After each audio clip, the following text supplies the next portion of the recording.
যে বেদ মানে ধরা, গীতা ধরা তো দূরের কথা, ওইটার কোনো শ্লোক যদি কোনো নমশূদ্র শোনে ওর কান জ্বালিয়ে দেওয়া হতো, ওর কান কেটে দেওয়া হতো। ভুলে যদি কোনো বাচ্চা নমশূদ্র জবন পরিবারের সে এই সংস্কৃত শ্লোক বলে ওর জিহ্বা কেটে দেওয়া হতো। এটা ছিল ওদের বাঙালি রেনেসাঁ।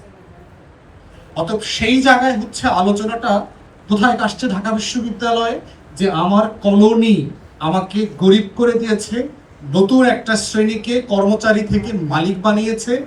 এরপরে হচ্ছে ফার্সি উর্দু ভাষায় রাষ্ট্র পরিচালিত হতো। যেমন ধরেন আজকে আমরা সবাই বাংলা ইংরেজি জানি টুকটাক, কালকে এসে পর্তুগিজরা এসে, পর্তুগালের লোকজন এসে বাংলাদেশটা দখল করে ফেললো। পরশুদিন জারি করলো যে এখন থেকে বাংলাদেশের ভাষা হচ্ছে অফিসিয়ালি দাপ্তরিক ভাষা হলো পর্তুগিজ। আমরা সবাই বেকার হয়ে যাবো কিনা সাডেনলি? আপনি চিন্তা করে দেখেন তো, বাংলাদেশে যারা ডিসিএসপি আছে, সচিবালয়ে চাকরি করে, এই মানুষগুলি ওভারনাইট কি হয়ে যাবে? বেকার হয়ে যাবে না? এই মাসে তার পে স্কেলে বেতন বাড়ার কথা 50%, কিন্তু দেশ দখল হয়ে যাওয়ার কারণে তার আগামী মাসে কি হয়ে যাবে? সে বেকার হয়ে যাবে। তাহলে এই আমার অঞ্চলের ভাষা ছিল যেটা, যেই ভাষায় আমি চর্চা করতাম, আমার শিল্প সাহিত্য সংস্কৃতি ছিল, আমার উপরে একটা ভাষা চাপিয়ে দেওয়া হলো। আমার বাংলাটাকে ক্রুক আপ করে সংস্কৃতাইজ করা হয়েছে, সংস্কৃত শব্দ দিয়ে বাংলা বানানো হয়েছে, যেই বাংলার সাথে আমার সাধারণ জবানি বাংলা, যেটা যদি যে বাংলাতে মানুষ কথা বলতো সেই জবানের সাথে মিল ছিল না। এরপরে চাপিয়ে দিল ইংলিশ, যেটা হচ্ছে ফার্সির বদলে দাপ্তরিক সকল ভাষাকে রিপ্লেস করে ফেললো। তাহলে আমার যে মধ্যবিত্ত শ্রেণী ছিল, যারা চাকরি বাকরি করতো, তারা ওভারনাইট বেকার হয়ে গেল না সবাই? তাহলে আমার কৃষি জমি চলে গেল, আমি ঢাকায় ছিলাম, আমার ব্যবসা বাণিজ্য ছিল, আমি অভাবের কারণে গ্রামে চলে গেলাম, আমি অভাবের কারণে ছেলে মেয়েকে লেখাপড়াইতে করাইতে পারছি না। আমাদের যারা কর্মচারী ছিল, রাজদরবারে বিভিন্ন জায়গায় চাকরি বাকরি করতো, তারা সাডেনলি বেকার হয়ে গেল। তাহলে একটু চোখ বন্ধ করে চিন্তা করেন তো যে আমার কমিউনিটির অবস্থাটা কি, আসলে হালটা কি। তাহলে সেই কমিউনিটির লড়াইয়ের জায়গা থেকে দেখতে হবে যে একটা বিশ্ববিদ্যালয় করতে হয়েছে কেন। বিষয়টা তো সিলি, একটা বিশ্ববিদ্যালয় কেন লড়াইয়ের অংশ, গল্প হবে কেন? কারণ এই যে ঐতিহাসিক পরম্পরার মধ্য দিয়ে ঢাকা বিশ্ববিদ্যালয় করবার এই ক্ষেত্র তখন তৈরি হয়েছে 1857 আজাদির লড়াইয়ের মধ্য দিয়ে। একের পর এক লড়াই, রেশমি রুমাল লড়াই, দেওবন্দের আলেম ওলামায়ে কেরামদের লড়াই, হাজার হাজার শহীদদের লড়াই। এই লড়াইয়ের মধ্য দিয়ে আসছে যে কলোনিয়াল মুভমেন্টের জায়গাতে এসে ব্রিটিশরা একসময় নেগোশিয়েট করছে যে আমাকে এই লড়াইটা থামাইতে হবে। কেন? কারণ আমি যখন গরিব হয়ে গেছি, আমার চাকরি নাই, আমার জমি নাই, আমার পেশা নাই, আমি বেকার, আমি কিছু করতে পারতেছি না, তখন আপনার মতো ধনী মানুষের বাড়িটাকে আমি জ্বালাই দেব না? কি করব তখন? সমাজে কি হবে?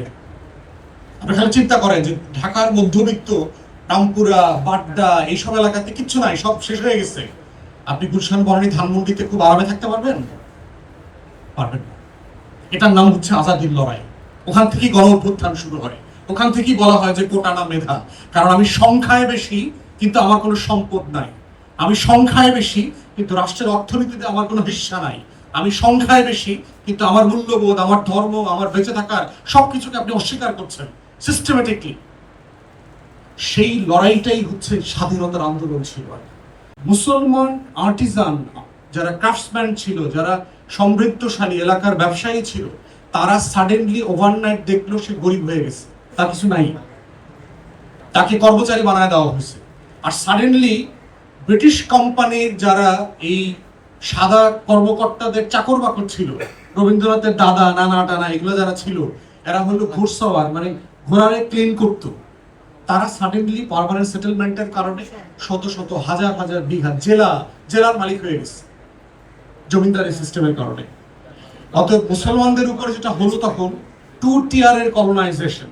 ব্রিটিশ সাদার বাচ্চারা হলো উপরের বস, নিচের বস হলো হিন্দু আপার ক্লাস, জমিদার ক্লাস, যেটা তারা তৈরি করেছে, যাদেরকে বর্ণবাদী প্রথা সিস্টেমের মধ্য দিয়ে জমিদার এবং আর্থিকভাবে সমৃদ্ধ বানানো হয়েছে।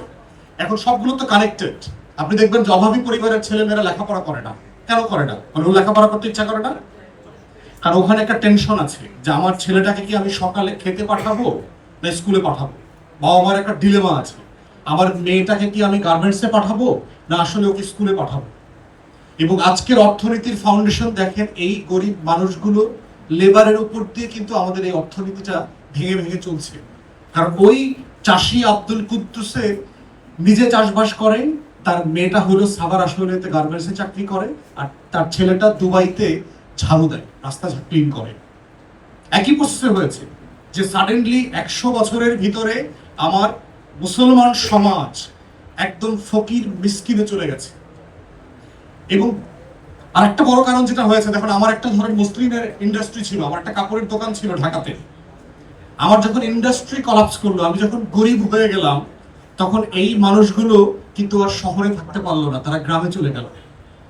1947-এ মুসলমানদের সম্পত্তির সংখ্যা আর জনসংখ্যার দেখবেন রেশিও মেলে না। 47-এ যখন পাকিস্তান হইল, ঢাকা শহরে হিন্দু জনসংখ্যা ছিল 30% মতো, অথচ তারা ঢাকা শহরের 70 থেকে 80% জমি জমা সম্পত্তি বাড়ি ঘরের মালিক ছিল। কিভাবে হলো? পুরান ঢাকায় যান, ঢাকা বলতে আজকে যা বোঝায় সেটা তো, আজকে যেটাকে আমরা পুরান ঢাকা বলি ওটাই তো ঐতিহাসিক ঢাকা। রাস্তার নামগুলো মনে করেন তো, পুরান ঢাকা রাস্তাগুলোর নাম কি কি খেয়াল করে দেখেন তো। এটা মনে হবে যে এটা বাঙালি মুসলমানের একটা মেজরিটি শহর ছিল। এখানে এক সময় রিচেস্ট ডেল্টা ছিল, এখানে এখানে আর্টিজান ছিল, ক্রাফটসম্যান ছিল, এখানে বড় বড় শিল্পপতি ব্যবসায়ীরা ছিল। মধ্য নাই 100 বছরের ভিতরে পুরো জিনিস কলাপস করেছে। এখন একটা কমিউনিটিকে যখন আপনি অভাবী করে দিলেন, সেই কমিউনিটির লড়াইটা কি লেখাপড়াতে না পেটে ভাতে? একটা গরিব মানুষের লড়াইটা কি প্রতিদিন? তাহলে জমিনদারি সিস্টেমের মধ্য দিয়ে যেটা করা হয়েছে, যে আমাকে অর্থনৈতিকভাবে পঙ্গু করে দিয়েছে, এবং পঙ্গু করতে করতে এমন হয়েছে যে আমাদের ছেলে মেয়েদের আর লেখাপড়া করবার স্পেস নাই। অথচ এই অঞ্চলের মানুষদের লেখাপড়া, লিটারেচার, গল্প, কবিতা, নাটক, 16th সেঞ্চুরিতে বাংলা ভাষার যত ডেভেলপমেন্ট, এটা তো সুলতানি আমলের শাসকদের, মুসলমান শাসকদের অধীনে হয়েছে। আজকের এই বাংলা ভাষায় রামায়ণ, তারপরে হচ্ছে মহাভারতের সংস্কৃতি থেকে বাংলা অনুবাদ মুসলমানদের টাকায় হয়েছে, মুসলমান শাসকরা করে দিয়েছে। সংস্কৃত কোনো কিছুর অ্যাক্সেস তো হিন্দুদের কাছে ছিল না।